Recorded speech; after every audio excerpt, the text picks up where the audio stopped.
రాజ్యాంగం అమల్లోకి వచ్చి 75 ఏళ్లైన సందర్భంగా ప్రస్తుతం పార్లమెంటు సమావేశాల్లో ఆ అంశంపై చర్చ జరుగుతోంది. అయితే 2 రోజులుగా పార్లమెంటులో పలు పరిణామాలు చోటు చేసుకుంటున్నాయి.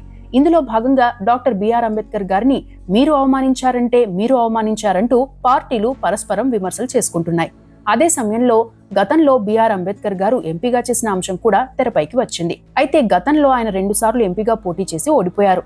ప్రస్తుతం బిఆర్ అంబేద్కర్ గారిపై ఎంతో గౌరవం ఉందని చెప్పే పార్టీలు అప్పట్లో బిఆర్ అంబేద్కర్ గారు లోక్సభకు పోటీ చేస్తే ఎందుకు ఓడించాయనే చర్చ కూడా వస్తోంది. ఆ అంశం ఏంటో చూద్దాం. మన దేశానికి స్వాతంత్రం వచ్చిన 4 ఏళ్లకు అంటే 1951 నుండి 1952 వరకు తొలిసారిగా సార్వత్రిక ఎన్నికలు జరిగాయి. అప్పటికే బిఆర్ అంబేద్కర్ గారిని వల్లభాయ్ పటేల్ గారి సూచన మేరకు భారత న్యాయ మంత్రిగా ఎంపిక చేశారు నెహ్రూ. అయితే హిందూ కోడ్ బిల్లు లోక్సభలో పాస్ కాకపోవడంతో 1951 సెప్టెంబర్లో తన పదవికి రాజీనామా చేశారు బిఆర్ అంబేద్కర్ గారు. ఇక 1952 ఎన్నికల విషయానికి వస్తే ఆ ఎన్నికలు ఇప్పట్లాగా ఉండేవి కాదు. అప్పట్లో 489 లోక్సభ సీట్లు ఉండగా అందులో దాదాపు 100 నియోజకవర్గాల్లో 2 సభ్యులు ప్రాతినిధ్యం వహించేవారు. అంటే ఒకరు జనరల్ కోటా నుండి, మరో వ్యక్తి రిజర్వ్డ్ కేటగిరీకి సంబంధించి ఉండేవారు. 1960 వరకు ఈ విధానం కొనసాగింది. ఆ తరువాత సింగిల్ మెంబర్ ఎలక్షన్స్ జరిగాయి. ఇక 1952 ఎన్నికల నాటికి తన ఇండిపెండెంట్ లేబర్ పార్టీని షెడ్యూల్డ్ కాస్ట్ ఫెడరేషన్ పార్టీగా మార్చారు అంబేద్కర్ గారు. సమయం తక్కువగా ఉండడంతో కేవలం 35 నియోజకవర్గాల్లో మాత్రమే షెడ్యూల్డ్ కాస్ట్ ఫెడరేషన్ అభ్యర్థులు పోటీ చేశారు. అప్పటికి జనసంఘ్ది కూడా పెద్దగా ప్రభావం లేదు. Congress party, communist party, justice party, socialist party లాంటివి ప్రభావితం చేసేవి. ఆ ఎన్నికల్లో కాంగ్రెస్ పార్టీని తట్టుకోవడం కష్టమని భావించిన బిఆర్ అంబేద్కర్ గారు సోషలిస్టు పార్టీతో పొత్తు పెట్టుకున్నారు. ఆ ఒప్పందంలో కూడా కొన్ని కండిషన్స్ ఉన్నాయి. రిజర్వ్ స్థానాల్లో సోషలిస్టు పార్టీ తన అభ్యర్థులను పెట్టకూడదని, అదే సమయంలో జనరల్ సీట్లలో షెడ్యూల్డ్ కాస్ట్ ఫెడరేషన్ తన అభ్యర్థులను పెట్టకూడదనేది ఈ ఒప్పందంలోని ప్రధానమైన అంశం. ఇది రాజకీయంగా విమర్శలకు కారణమైంది కూడా. ఆ విమర్శలున్నా బిఆర్ అంబేద్కర్ గారు పొత్తుతోనే ముందుకు వెళ్లారు. 1952 ఎన్నికల్లో అప్పటి ముంబై ప్రావిన్స్, నేటి ముంబై నార్త్ నుండి పోటీ చేశారు. ఈ నియోజకవర్గంలో 2 ప్రాతినిధ్యం వహించేవారు. ముంబై నార్త్ నుండి రిజర్వ్డ్ క్యాండిడేట్ గా బిఆర్ అంబేద్కర్ పోటీ చేయగా అప్పటి సోషలిస్ట్ పార్టీ నుండి అశోక్ మెహతాను జనరల్ క్యాండిడేట్ గా నిలబెట్టారు. ఇక కాంగ్రెస్ పార్టీ ముంబై నార్త్ లో జనరల్ అభ్యర్థిగా విబి గాంధీని నిలబెట్టగా రిజర్వ్డ్ క్యాండిడేట్ గా నారాయణరావు కాజ్రోల్కర్ ని నిలబెట్టింది. కమ్యూనిస్టు పార్టీ నుండి శ్రీపాద్ అమృత్ డాంగే, రామరాజ్య పార్టీ నుండి కేశవ్ జోషి 2 కేటగిరీలకు పోటీ చేశారు. ఈ ఎన్నికల్లో బిఆర్ అంబేద్కర్ గారు గెలవడం ఖాయమని అంతా భావించారు. అయితే శివాజీ పార్క్ లో అంబేద్కర్ గారి బహిరంగ సభ అందరినీ ఆకర్షించింది. అప్పట్లోనే లక్షలాది మంది ఈ సభకు హాజరయ్యారు. ఆ సభలోనే బిఆర్ అంబేద్కర్ గారు మాట్లాడుతూ తాము అధికారాన్ని హస్తగతం చేసుకోకుండా బలమైన ప్రతిపక్షంగా ఉంటూ ప్రజా సమస్యలపై పోరాడతాం అని స్టేట్మెంట్ ఇచ్చారు కూడా. అయితే ఎన్నికలు సమీపిస్తున్న కొద్దీ ప్రజాభిప్రాయం మారుతూ వచ్చింది. స్వాతంత్రం తెచ్చిన పార్టీగా కాంగ్రెస్ కు అనుకూల ప్రచారం జరిగింది. ఇక ఎన్నికలు జరిగాక వచ్చిన ఫలితాలు అందర్నీ షాక్ కి గురి చేశాయి. కాంగ్రెస్ అభ్యర్థి నారాయణరావు కాజ్రోల్కర్ అంబేద్కర్ గారిపై 14,000 ఓట్ల తేడాతో గెలిచారు. ఈ అంశంలో రాజకీయంగా అప్పట్లోనే చాలా విమర్శలు వచ్చాయి. వాస్తవానికి 1951 సెప్టెంబర్లో ముంబై కాంగ్రెస్ అధ్యక్షుడిగా ఎస్కే పాటిల్ ఉన్నారు. ఆయన ఎవరి పేరు చెబితే వారికే టికెట్ అనే అభిప్రాయం ఉండేది.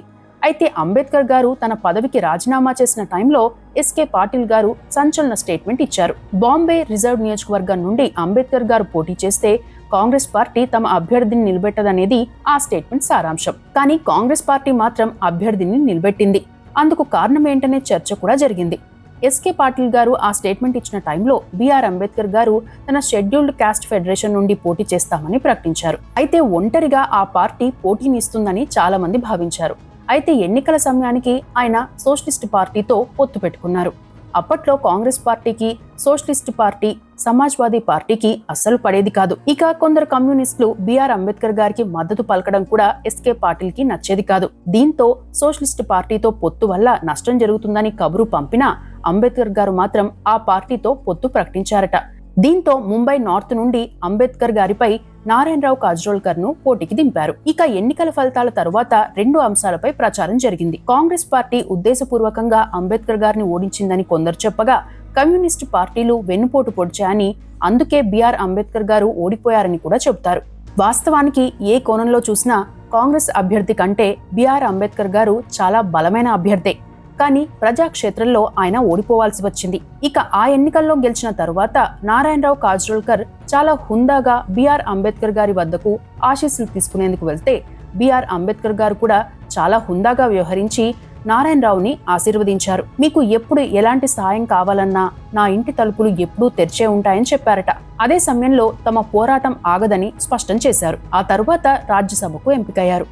అయితే ప్రత్యక్ష ఎన్నికల్లో గెలిచి లోక్సభకు వెళ్లాలని భావించిన బిఆర్ అంబేద్కర్ గారు మరోసారి పోటీ చేయాలని భావించారు. 1954-55లో జరిగిన బాంద్రా ఉప ఎన్నికల్లో పోటీ చేశారు.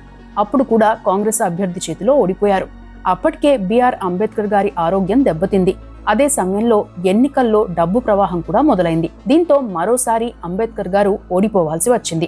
ఇక ఇక్కడే మరో ముఖ్యమైన అంశం ఏంటంటే జనసంఘ్ సపోర్ట్ తోనే బిఆర్ అంబేద్కర్ గారు 1952లో రాజ్యసభకు ఎన్నికయ్యారని ప్రచారం కూడా జరిగింది. అయితే ఎమ్మెల్యేల కోటాలో బిఆర్ అంబేద్కర్ గారు రాజ్యసభకు వెళ్లారు.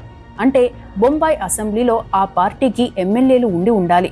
కానీ బొంబాయి అసెంబ్లీ ఎన్నికల్లో జనసంఘ్ 2 చోట్ల పోటీ చేస్తే 2 చోట్ల ఓడిపోయింది. అంటే బొంబాయి అసెంబ్లీలో జనసంఘ్కి ప్రాతినిధ్యమే లేదు. దీన్ని బట్టి జనసంఘ్ డైరెక్ట్ గా బిఆర్ అంబేద్కర్ గారిని రాజ్యసభకు పంపించిందనే ప్రచారంలో వాస్తవం లేదని చాలా మంది చెబుతారు.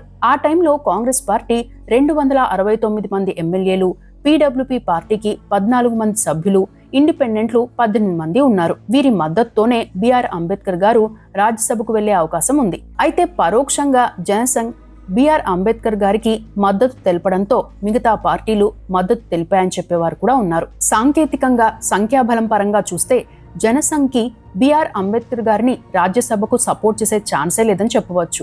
అదే సమయంలో కాంగ్రెస్ పార్టీ కూడా ఇష్టం లేకపోయినా ప్రజా ఆగ్రహం చవి చూడాల్సి వస్తుందన్న ఒకే ఒక్క భయంతో ఎస్కే పాటిల్ మాట కాదని బిఆర్ అంబేద్కర్ గారిని రాజ్యసభకు పంపించిందని చెబుతారు. ఆ తరువాతి కాలంలో ఆయన తన షెడ్యూల్డ్ కాస్ట్ ఫెడరేషన్ పేరును రిపబ్లికన్ పార్టీ ఆఫ్ ఇండియాగా మార్చుతున్నట్లు ప్రకటించారు. 1957లో ఈ పార్టీ జెండాను ఆవిష్కరించాల్సి ఉంది. అయితే 1956 డిసెంబర్ 6న కన్ను మూశారు బిఆర్ అంబేద్కర్ గారు. సో మొత్తం మీద బిఆర్ అంబేద్కర్ గారిని లోక్సభకు పంపించేందుకు ఏ పార్టీ కూడా ముందుకు రాలేదని చెప్పవచ్చు. భేదాభిప్రాయాలు ఉన్నప్పటికీ దేశవ్యాప్తంగా ఒక్క సీటును కూడా అంబేద్కర్ గారి కోసం వదులుకునేందుకు ఏ పార్టీ కూడా సిద్ధపడలేదు. ఒకవేళ ఆయనపై ప్రేమ ఉంటే బిఆర్ అంబేద్కర్ లాంటి వ్యక్తి పోటీ చేస్తుంటే అక్కడ తమ అభ్యర్థులను పోటీకి దింపకూడదు. కానీ ఓట్ల రాజకీయంలో పార్టీలు ఎన్ని ఎత్తులైనా వేస్తాయని చెప్పేందుకు ఇదే నిదర్శనం. అదే టైంలో ఓట్ల కోసం చరిత్రను మర్చిపోయేలా చేసి ఎప్పటికప్పుడు కపట ప్రేమను చూపడం కూడా ఆ వ్యూహంలో భాగమే అని చెప్పవచ్చు.